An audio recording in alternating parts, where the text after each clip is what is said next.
This is a week of vegan dinners, very kindly sponsored by my friends at Squarespace.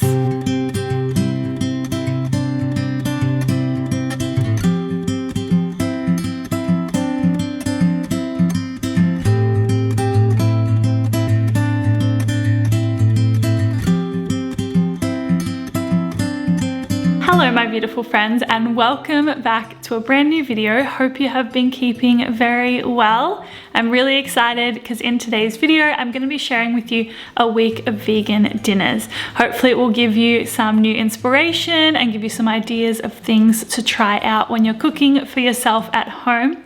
Before we get into it, I want to say a big thank you to my friends at Squarespace for making today's video possible. If you've never heard of Squarespace before, it is the all-in-one platform to host and design your own website.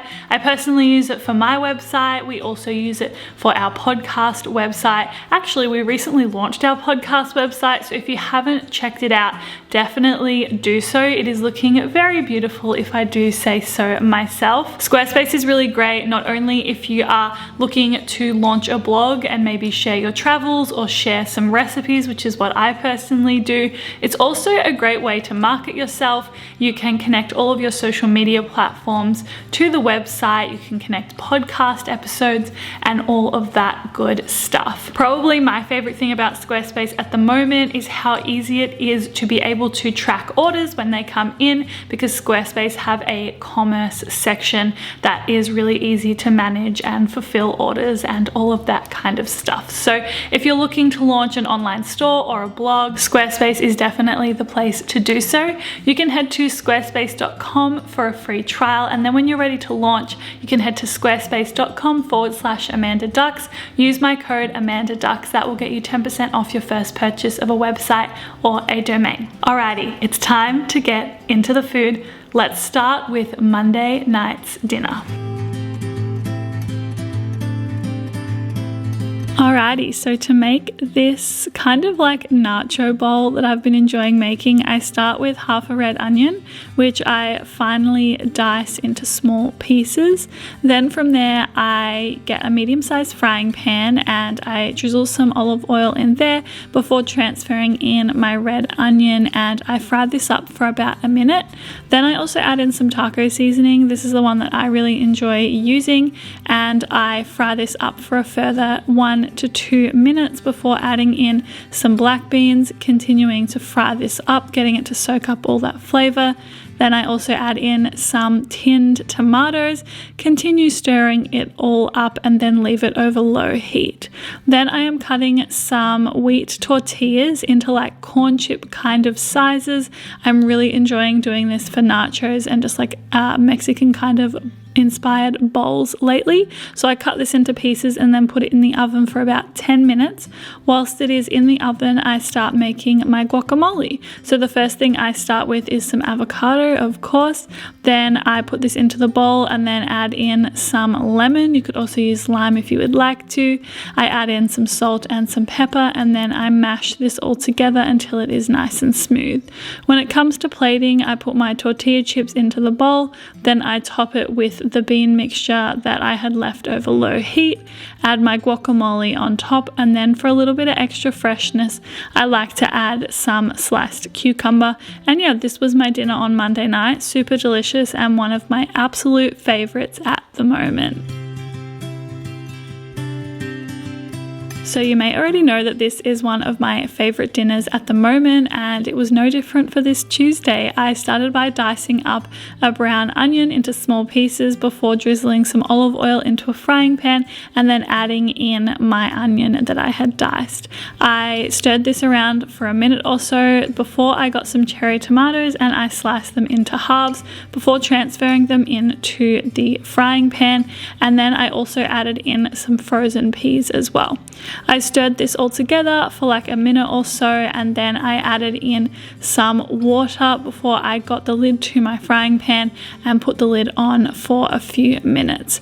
Whilst that was happening, I then cooked some pasta. I really like using spaghetti for this pasta that I am making. From there, I then take the lid off of my frying pan, mix this together a little bit before it is time to get everything nice and creamy. So I'm adding in some soy milk. I then also add in nutritional yeast as well as some veggie stock powder, and I mix this all together. From there, I'm then also sieving in some flour. This is going to get the sauce to thicken up a little bit, and I use a whisk at this point to make sure that I don't end up with clumps of flour in my pasta sauce. Oh, this looks so good. Okay, once this has been cooking for a little while, I then add in my pre-cooked pasta and I toss this all together to get the sauce nice and evenly coated. Then I add in some fresh spinach and I let this wilt for a couple of minutes, and then it is time to serve up my pasta. So this makes enough for two, so you could make it for yourself and then have some for lunch the next day, or share it with someone you love. It's really creamy, it's got some delicious veggies in there, and it is packed full of flavor. I highly recommend giving it a go. It is delicious.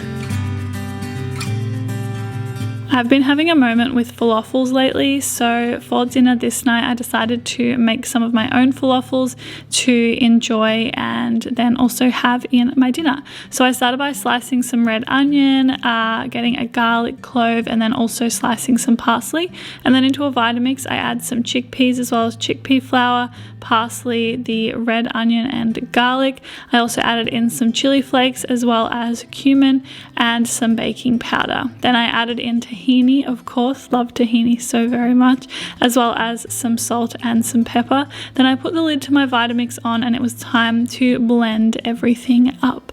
So I blended this until it was nice and smooth. You might have to work at it for a little bit, but then once you're done, you should get this type of consistency and you're going to start rolling this mixture into falafel balls. I also decided to dip some of mine in sesame seeds just for a little bit of extra crunch on the falafel, and this made I think like 8 to 10 falafels, which I then baked in the oven. Then when it was coming to serving my dinner, I had cut some cucumber, tomato and parsley up, so I transferred these all into a bowl. I also added in some lemon juice as well as some olive oil, and then I tossed this all together to make a nice mixture to go with my falafels. When it came to serving, I started a bowl with some hummus on the plate. Then I also added in this little tomato cucumber salad that I had made, and then it was time to serve with some falafels. So I had 5 of these falafels. I also drizzled some tahini on top, and then I of course topped this with some extra parsley, and it was very delicious, and these falafels were really easy to make and also very tasty. You know by now that I love chickpeas very much, and this recipe once again starts with them. I rinsed some chickpeas and then transferred them into a bowl with some olive oil as well as nutritional yeast. I also added in some almond meal as well as some pepper and salt, and I mixed this all together until the chickpeas were well coated, transferred to a lined baking tray, and then I put this into the oven to bake for about 10 to 15 minutes. Whilst my chickpeas were baking, it was time to make a little slaw moment. So I started with some red cabbage, which I sliced up into small slices, I suppose, transferred this into a bowl, and then I also sliced up some carrot. You could definitely use a peeler here, or like a julienne peeler if you had one. I personally didn't, so I sliced it into small pieces. I then also did the same with cucumber, and yeah, once again slicing this into the smallest slices that I could. I then transferred the cucumber and carrot into the bowl with the cabbage, and from here we're going to make a tahini slaw. So I'm tossing this together before I add in some tahini. I also added in some lemon juice, and then I'm getting my hands in with some Dijon mustard as well and mixing this all together until everything's nice and well coated. From there, it is very easy. I know I'm transferring this from a perfectly good bowl into another perfectly good bowl, but please excuse me, it's the food blogger in me. I then topped this with some crispy chickpeas, and this was my dinner. It was really healthy and fresh, and yeah, really nice way to end the day.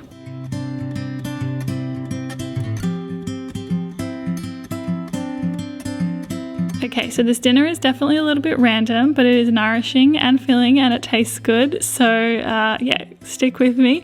I'm starting by putting some broccolini, olive oil, salt and pepper into a frying pan, and I am frying this up for 10 to 15 minutes or until it is nice and crispy. Then I got a can of cannellini beans and I very simply just rinsed and drained these. Then I'm also making a salad dressing, so I'm starting with some olive oil as well as some Dijon mustard, and then I add in some lemon juice. This is one of my favorite easy salad dressings to make. I just mix this all together, and then into a bowl I am very simply putting some rocket that I had in the fridge. Also added in my broccolini, which had fried up well, as well as the beans that I had rinsed and my salad dressing.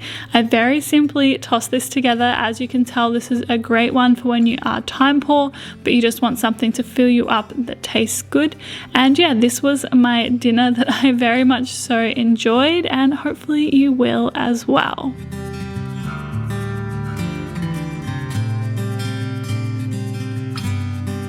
I love tacos so very much, and when I am making tacos, cauliflower is definitely my go-to. So I started by getting about 1/4 of a head of cauliflower and cutting this into florets. I then rinsed it before putting it into a pot of boiling water to cook for about 15 to 20 or until they were nice and soft. Whilst that was happening, I then put some olive oil into a bowl, and in a separate bowl I added some almond meal as well as nutritional yeast, salt and pepper. So what I'm going to do here is I am going to mix this together first of all and also add some veggie stock and then I'm going to put the cauliflower into the olive oil, get it nice and well coated, and then from here I am going to transfer this into this dry mixture that's kind of like a nice crumb or a coating, and toss my cauliflower in it. So this is going to get it nice and crispy, but then because we've boiled it, the cauliflower is still going to be nice and soft on the inside. So I transferred this to a baking tray and baked it in the oven. When it came to serve the tacos, I was using 3 tortillas. I topped them with some red cabbage. Then I also added on some crushed pineapple as well as fresh sliced avocado. I added on my crispy cauliflower as well as this dressing that we had in the fridge. And this was a very delicious fresh taco moment, probably my favorite dinner of the week. I love tacos so very much. Okay, so for the last dinner of the week, we are making a tomato and lentil soup. This is a really easy one to make as well. I just started by slicing up some onion. I'm using a lot of onion this week, it seems, but anyway, slicing up some onion, also slicing up some garlic into fine pieces, and then I'm putting some olive oil into a saucepan and then adding in my onion and my garlic and letting that fry up for a couple of minutes. I then also cut in some fresh basil to get it nice and fragrant, added this to the mixture and tossed it together.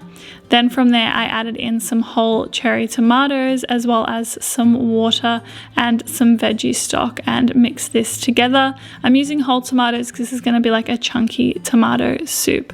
I let this sit for a few minutes, then I added in some tinned tomatoes, of course. I mixed this together well before adding in some vegan oat cream, which is really delicious. I then continued mixing this all together. From there I'm adding in some brown lentils, which I had rinsed and drained. Once again, we're just continuing to mix. A very simple and easy dinner tonight, that's for sure. This served 2, so I decided to just serve some of mine up and then keep the rest in the freezer for another day. I served this up topped with some fresh basil, and then I decided to also toast some sourdough to have with this. So I just had 1 piece of thick cut sourdough, and yeah, I put some vegan butter on it, and it was a very delicious and hearty dinner, and certainly a very great way to end the week. Alrighty, my beautiful friends, that brings us to the end of a week of vegan food. Really hope you enjoyed this video. Hope you got an idea for something new. If you have any video requests, don't hesitate to let me know in the comments below. As always, thank you for being here. I appreciate you so very much, and I will see you very soon with another video. Have a beautiful day. Bye.